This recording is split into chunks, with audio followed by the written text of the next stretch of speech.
Hello friends, आज हम करेंगे कैलेंडर के क्वेश्चन कि कौन से डेट को कौन सा दिन था। तो इसको हम कैसे निकालते हैं। तो सबसे पहले हमें कुछ चीज़ों का ध्यान रखना होता है कि लीप ईयर जो है वो 4 साल के बाद चौथे साल में लीप ईयर, और सप्ताह में 7 दिन, और इस तरह से कुछ। और जब शताब्दी हो जाती है, सेंचुरी यानी कि 100 साल जब हो जाता है, उसको हम 400 से डिवाइड करके देखते हैं कि लीप ईयर होगा कि नहीं होगा। तो ये 3-4 बातें हैं, इनको आपने ध्यान में रखना है। तो सबसे पहले हम निकालेंगे कि जो आप करते हैं ऑड डेज क्या होते हैं? Number of odd days in 1 year. एक साल में कितने ऑड डेज होंगे?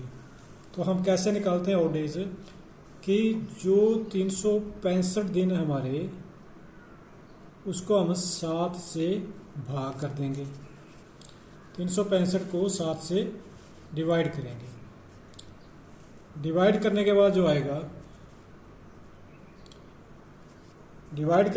आएगा, जो शेष फल आएगा, यानी कि जो बचेगा, इसको पूरा डिवाइड करना है। 7 5 35, 1 बचा, 15 7 14 और 1 15, 1 बच गया। यानी कि 365 को 7 से भाग करेंगे तो आपके पास बचेगा 1। तो शेष फल जो है हम उसको लिखेंगे ऑड डेज। शेष फल जो भाग करने के बाद जो शेष बचेगा उसको हम यहाँ पर लिखेंगे। उसी तरह से number of odd days in leap year. तो लीप ईयर में कितने दिन होते हैं? 366। इसको हम 7 से भाग करेंगे तो 7 से भाग करने पर आएगा शेष जो आएगा वो आएगा।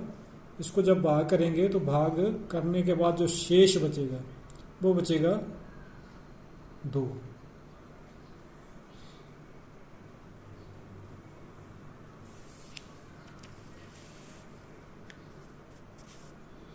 शेष 2 बचेगा। उसके बाद हम निकालेंगे कि ऑड डेज 100 ईयर्स में कितने आएंगे।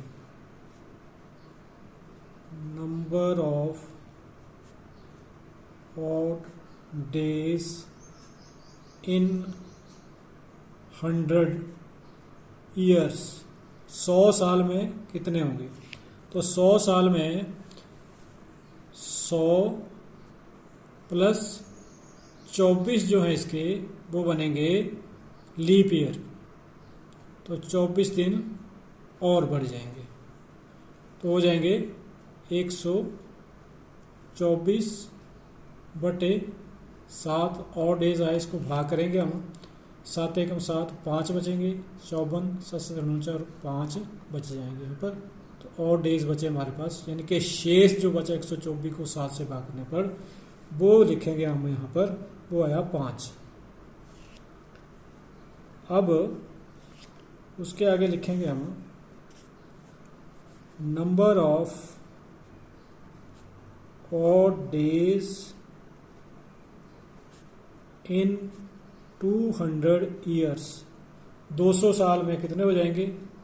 एक साल में 5, दूसरे साल में भी 5, तो 10/7 भाग करेंगे हम इसको 10 को 7 से। तो शेष फल जो आएगा, जो बचेगा वो बचेगा 3। शेष बचेगा 3। Number of odd days in 300 years. 300 साल में कितने ऑड डेज आएंगे?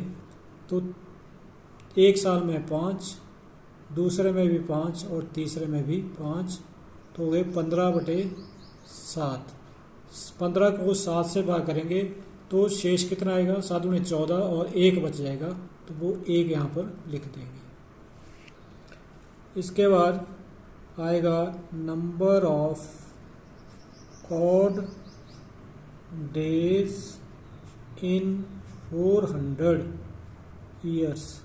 तो 400 साल हो गए, तो 400 साल 400 जो है वो 400 से डिवाइड हो जाता है, तो ये बना लीप ईयर। 5 + 5 + 5 + 6/7 यानी कि 21/7। तो 21 7 से पूरे भाग हो जाते हैं, तो शेष कितना बचेगा, 0। शेष बचेगा 0। तो इस तरह से यहाँ पर लीप ईयर जो है 24 आएंगे, क्योंकि 100वां वर्ष जो है वो 400 से भाग नहीं होता है, तो 100वां वर्ष जो है वो लीप ईयर नहीं माना जाएगा। 200 भी 400 से भाग नहीं होता है और 300 भी 400 से भाग नहीं होता है, तो ये नॉर्मल ईयर ही होंगे।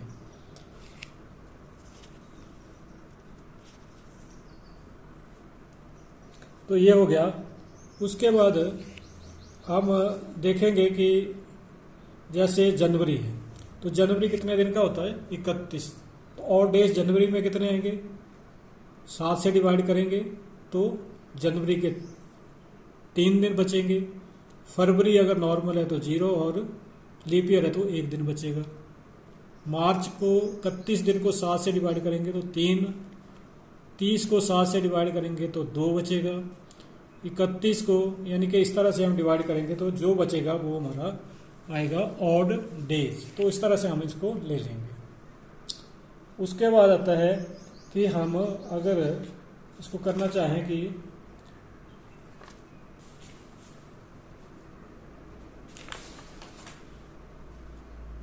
क्वेश्चन है हमारे पास,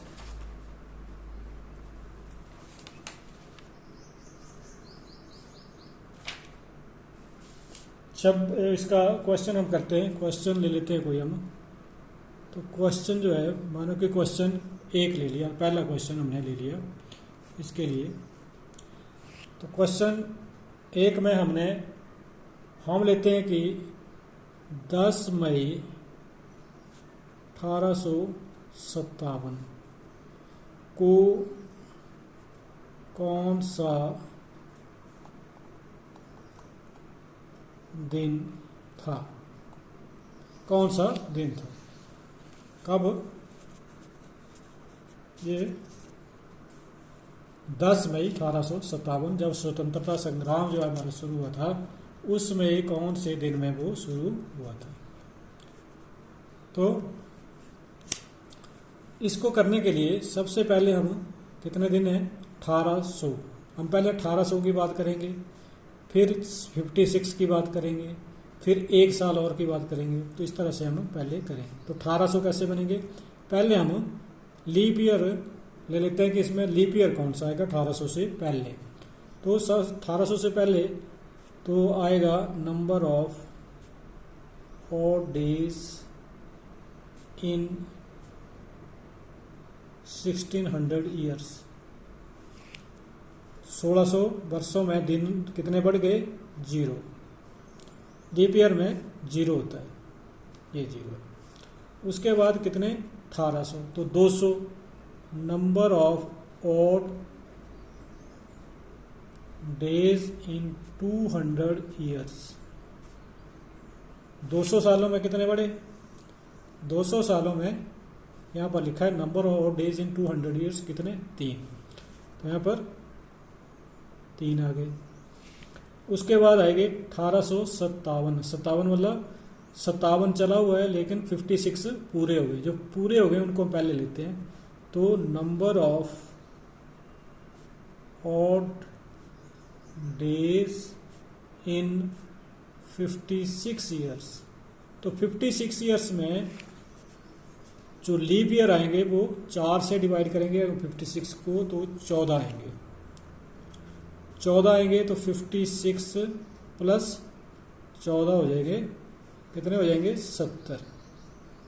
70 को हम 7 से डिवाइड करेंगे तो शेष फल क्या आएगा, 70 को 7 से डिवाइड हो जाते हैं पूरे, तो शेष कुछ भी नहीं बचेगा, तो यहाँ पर 0 आएगा। उसके बाद अब आया 10 मई 1857। तो यहाँ पर जनवरी और डेज जो आएंगे वो आएंगे जनवरी, फरवरी, मार्च, अप्रैल और मई। तो जनवरी के और डेज 3, 31 दिन का होता है। जनवरी जो है वो 31 दिन का होता है, तो 7 से डिवाइड करेंगे तो शेष जो है वो 3 बचेंगे। फरवरी 28 दिन का, यहाँ पर ये 0 आएगा। मार्च 31 दिन होते हैं, 7 से डिवाइड करके 3 आएगा शेष। अप्रैल में 30 दिन होते हैं, 7 से डिवाइड करेंगे तो 2 आएगा। और मई जो है यहाँ पर 10 है, तो हम 10 भी ले सकते हैं, और इसको डिवाइड करके 7 से डिवाइड करके 3 भी ले सकते हैं। 7 से डिवाइड करेंगे तो 3 बच जाएगा, तो ये 3 भी ले सकते हैं, कोई ऐसी बात नहीं है। अगर 10 ले लिए तब भी ठीक है। तो 3 3 6 2 8 और 10 18।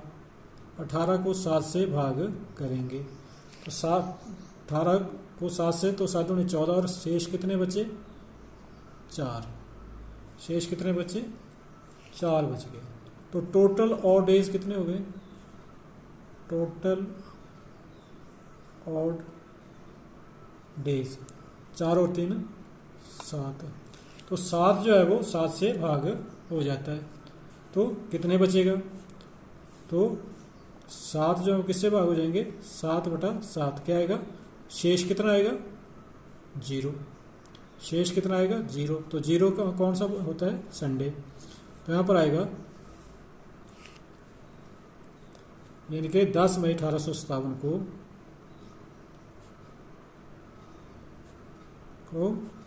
रविवार था। कौन सा था? रविवार, या हम कह सकते हैं संडे। संडे था। तो ये 10 मई 1857 का हमने दिन निकाल लिया कि कौन सा दिन था उस दिन। तो उसके बाद अगर हम कोई क्वेश्चन ले लेते हैं थोड़ा सा। क्वेश्चन नंबर 2, 2 अक्टूबर 1904। 2 अक्टूबर 1904 को कौन सा दिन था? 2 अक्टूबर 1904 को कौन सा दिन था? तो यहाँ पर भी पहले हम लीप ईयर लेंगे। Number of odd days in 1900 से पहले कौन सा है? 1600 ईयर्स। कितने? यहाँ पर 0 आएंगे। फिर नंबर ऑफ ऑड डेज इन 1600 और कितने? 300। 1900 जाएंगे, 300 ईयर्स। कितने? 300 ईयर्स में 1 दिन बढ़ता है। 300 ईयर्स में 1 दिन, यहाँ पर लिखा हुआ है 300 ईयर्स में 1 दिन।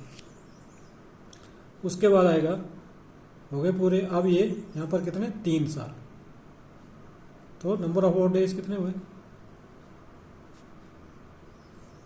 ऑड डेज इन 3 ईयर्स। 3 साल में, 1 साल में कितना होता है? 1 साल में होता है 1 दिन। तो 3 साल में कितने? 3 दिन।